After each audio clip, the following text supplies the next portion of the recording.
And your second year, I want us to do more to make it even more successful for you and for our members. Great. Yeah, awesome. Yeah. Awesome. With that said, then Alex, thank you for your time, but I think we'll come back because I've left a few more questions I wanted to ask you. And our viewers, thank you so much for watching. Thank you. This program is brought to you by Ignite TV. Now you're in command. Visit Rogers.com for more details.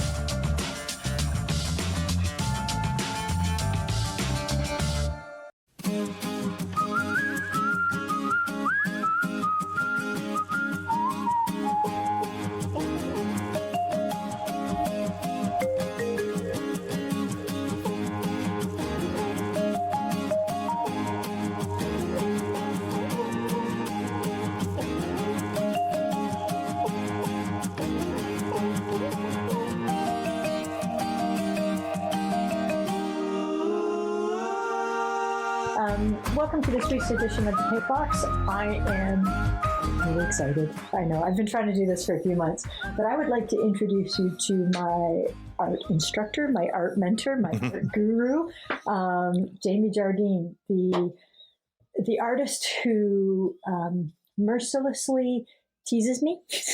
I try. You try.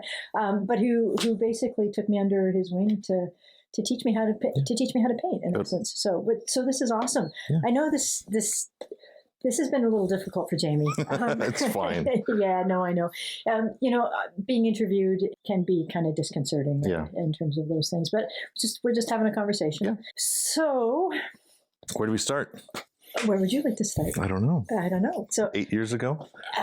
Is it 8 years ago? It's been that long? I think it's been 8 years. Yeah. So, what did you think when you first met me?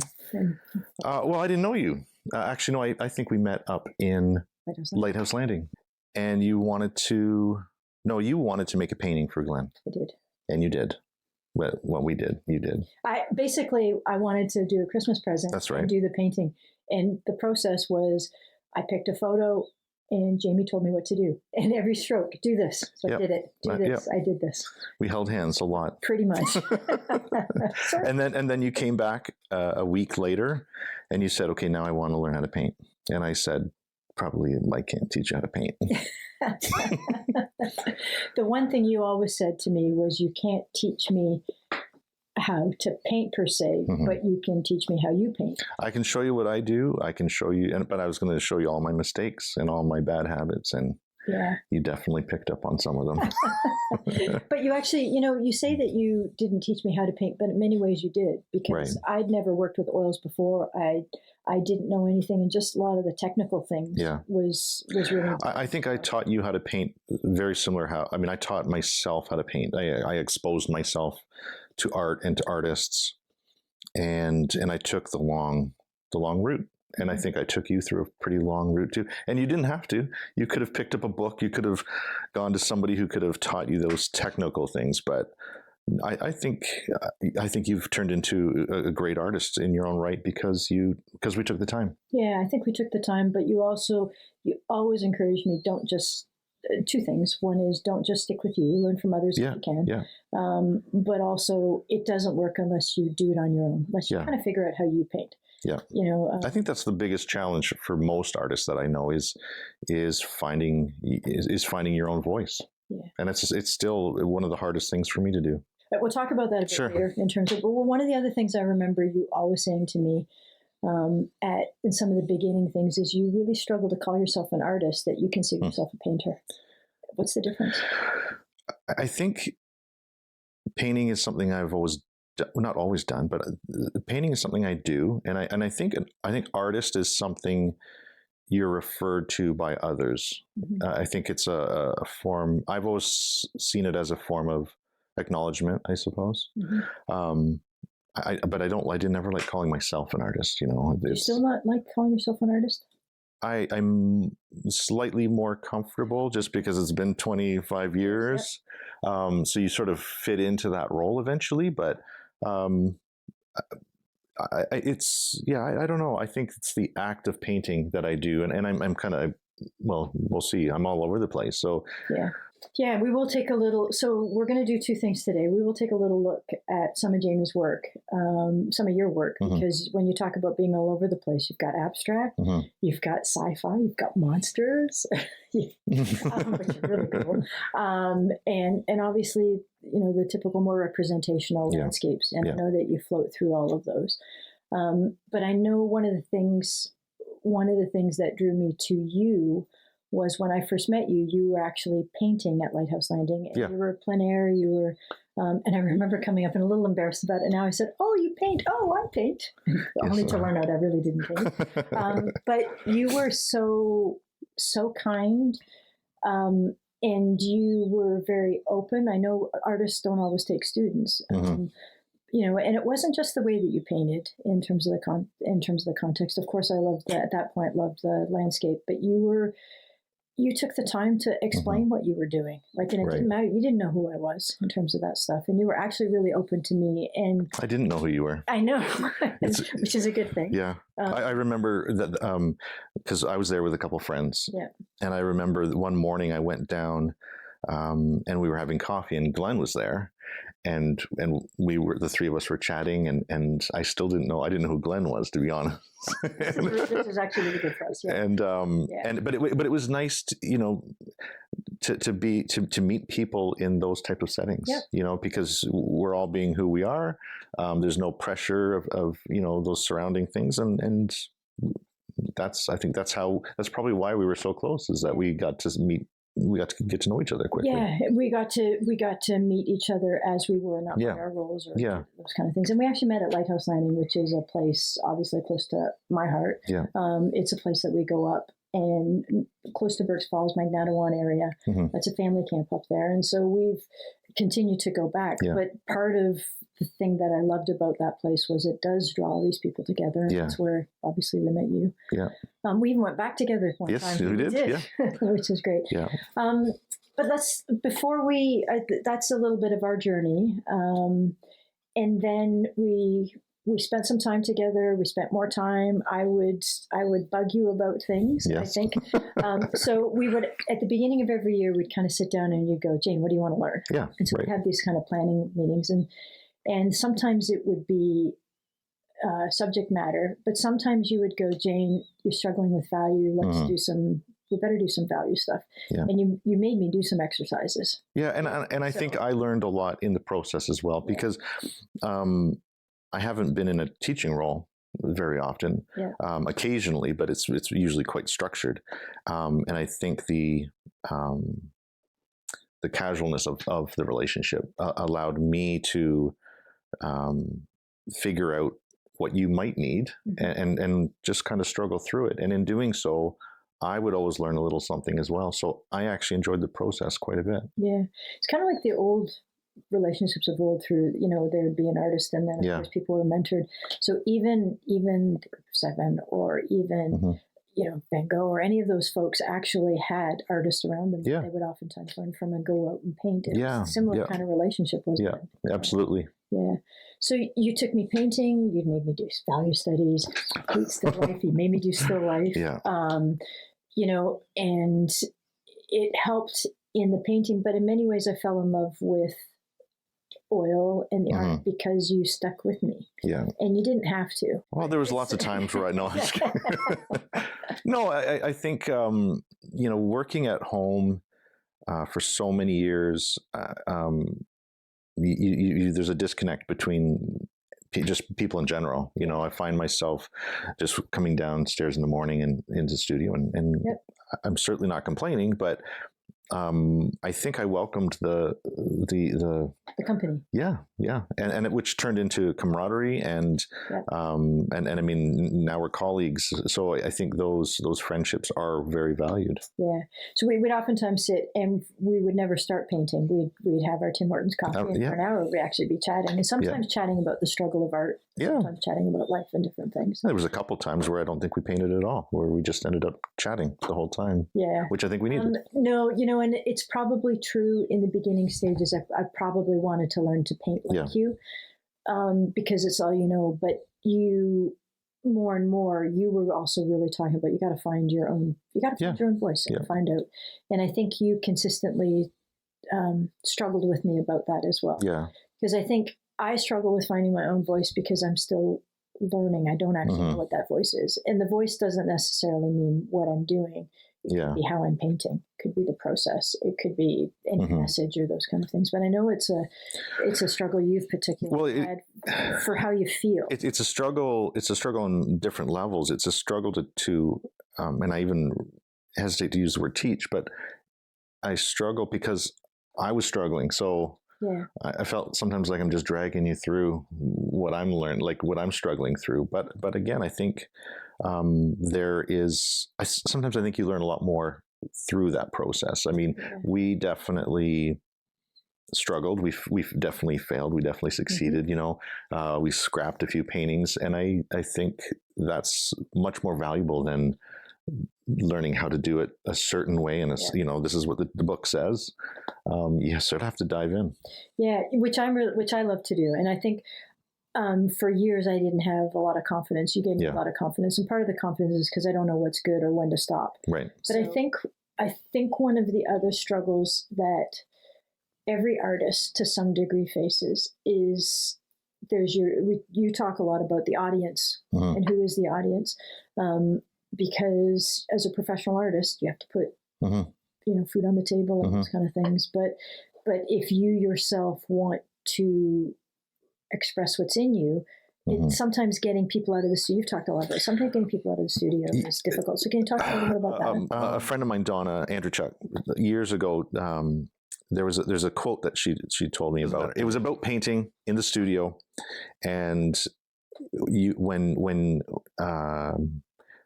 when your family and the gallery leave the studio, and then it's about getting everybody out of the studio. Yeah, and then the collectors leave the studio. I mean, it's the thoughts of those people. Yeah. But then eventually, you, if you're lucky enough, you'll leave the studio. Oh, really? That's interesting. Yeah, I'll find you the quote. Okay. But it doesn't even matter what the quote is. It's if you can get into that mindset, then you're going to produce the best work you can. Yeah. And I think ultimately that's the struggle. So this part is, actually, which way do you want to go, for us or on you? Doesn't matter. Whatever you want. Whatever. You've got the cards. I've got the cards. Yeah. My goodness. Can you hear this? I've got this recorded. Whether I'm going to use this or not, I've got the cards. Okay. So, let's talk a little bit about us in terms of the journey, because I think the other one of, so it's been, I guess, 8 years. I think of it as like 6 or 7. But I mean, where we first met, when I look at it, was 2016. I did a painting. Yeah. And it was 2017 when I actually you started to teach me how to paint. Mm-hmm. And I brought my sketchbook and I started to write down all these Jamie-isms. Oh yeah, they should all be on T-shirts. They should. Do it again. Do it again. Do it again. Do it again. Being one of it, and part of you kept throwing out quotes at me. I think it was not Stan Lee. Who's the guy who did the kung fu? Bruce Lee. Bruce Lee used to say, "I don't fear the man who's practiced 10,000 kicks one time. I fear the man who's practiced one kick 10,000 times." Yeah.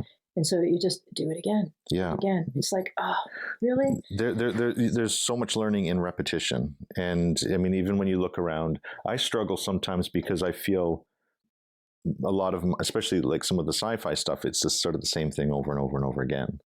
And I struggle with that sometimes until I realize, I mean, hopefully they just keep getting better and better and better. And I think you learn something a little different every time you do something over and again. And it might be the smallest little detail, but we've done, I mean, a lot of times we work in multiples when we're here, and we'll have 2 different paintings, but they both have, their own little beauty. Another Jamie-ism. Stop Googling. Do you remember that one? Yes, I do. Yeah. So we should do a book. Yeah. We should do a book. Isms. Stop Googling. Yeah. So where did that come from? I think we live in a world where we have everything at our fingertips, and that can be great, and it can be used daily as well. And in fact, I think in some cases I don't do it enough. Mm-hmm. But I think anytime you rely on one thing, you, especially Googling images, you lose that that muscle in your brain, that that creative muscle, and it's something I struggle with. You know, I a lot of my sci-fi stuff is just right out of my head, and I mean, of course, it's based on everything. You don't like sci-fi? I'm trying to hold in a cough. I'm sorry. Oh, I thought it was a burp. Sorry. That's really funny. Yeah. Okay, okay. Okay, back to sci-fi. I grew up in the late 70s. You know, so there's nothing wrong with the late 70s. No, I'm so I was really into disco. Yeah. In the late 70s. I grew up in the late 70s, and my world revolved around science fiction and Star Wars and toys. And Dungeons and Dragons. Not so much that. My brother did, though. Yeah. I mean, so yes, in fact, it was always around me. And as I grew up into my teens, I still loved drawing, fantasy type things. As I got older, I made several choices, which led me to landscapes, which led me to a gallery, which led to sales, and so on and so on. I met my wife, had kids. Like you're you know, we're all on these different trajectories. And in order to maintain them, there's certain things you have to do, right? So, and because those are far more important. But eventually, as I got a bit older, I also wanted to come back to my roots, I suppose, at least what and now I have 25 years of pushing paint around. So I have this knowledge that I think my 5-year-old self would be quite thrilled with. And so I think I enjoy going back to these sci-fi themes. Just, you know, I mean, there's a bit of nostalgia in it. There's a bit of, and it's still fairly new. So it's kind of exciting. Yeah. So that's good about the journey you've been on. But how does, so the Googling part, the looking That's at right. this. Yeah. We got off track there. Tangents. I coughed at the tangent. But actually, I love the tangents because that sort of leads us. But the Googling means you're always comparing yourself. Oh, I see what you're saying. Oh, absolutely. Stop Google. Instagram. Yeah. Social media. Sorry. I thought you were going on another, I thought you were implying something different. No, when you said stop Googling, the reason why you said that to me was stop looking at other people's art. That I think is super important. Yeah. So, but which meant when you don't look at that art, you can do the journey that you're on, which is in essence going back to your 5-year-old self. Yeah. But when you start Googling, I ultimately there's you know, if you ask me, I think as artists we're all very, very different, and I think the greatest thing you can do for yourself is to learn who you are and learn what you're doing and why you're doing it. Why is very, very important to me. Why? Because that, I think, is what is the most interesting. Is why you do something. It's not necessarily how you do it or how good you do it, but it's why you're doing it. And I'm probably one of the worst people to be scrolling on Instagram in the mornings over coffee, and you see so much art, which again can be very good, because it can be quite inspiring, but at the same time, you're seeing, we just have access to so much and so much good stuff, you know, and you're seeing people at their absolute best, and if you're not feeling at your best, which I don't think any artist is truly ever at their best, for me it really pushes me down and gets me quite depressed.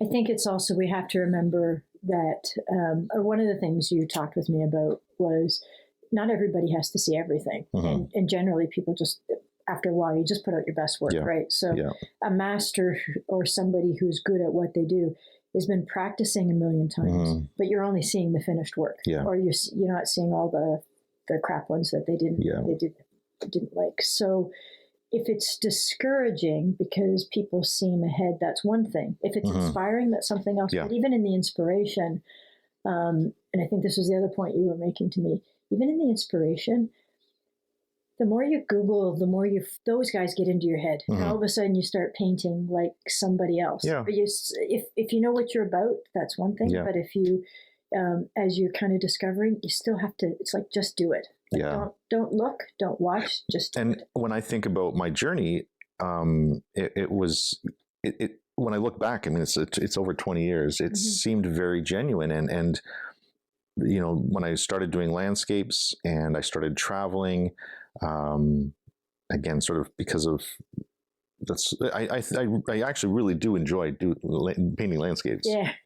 But the motivation behind it was always those expectations. Yeah, and those are easier to sell. And yeah, absolutely. And you know what? If there was times where I needed a new computer or a new bike, and I'd paint a nice landscape, and it worked out great. But I think ultimately, as honest as that journey felt, I think I still got away from my roots. You know, what really excited me, what I was really interested in. And I mean, that's a choice you make when you get into the gallery system. Yeah. I think it's also going through this process with you and watching the struggle that you have and talking about the struggle that you have. It reminds me of a couple things, that just because you can paint doesn't mean the struggle ends. Yeah. Like, it's not like there's this journey and you kind of reach the mountaintop. It feels at times like it's this hamster wheel. Yeah. Right. And what's most important is just getting up in the morning and getting at it. Yeah. But I think art appreciation, I think you don't have to like something, but to appreciate why somebody's doing it. Yeah, exactly. And I think you have been great for me that way.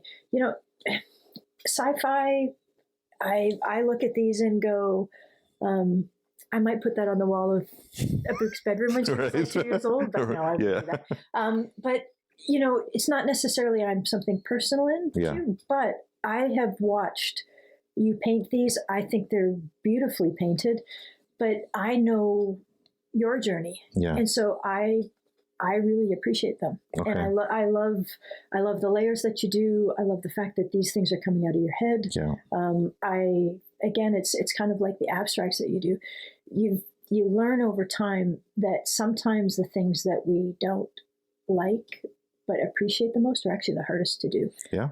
You know, so abstract is incredibly hard to do, but when you know that that's real to you, it's like, you know what? I really love that. I think that's great, because I think that's and I think especially with abstract, it's not something I ever feel you can teach, but if you talk about it and you ask those questions, why are you using that implement or those colors and that surface, you know, and when it all comes together, it makes a lot of sense. Yeah. And it's not something you can necessarily plan. Yeah. But I think that's the beauty of abstraction. It's not, what can I do with this paint to make it look like an abstract painting?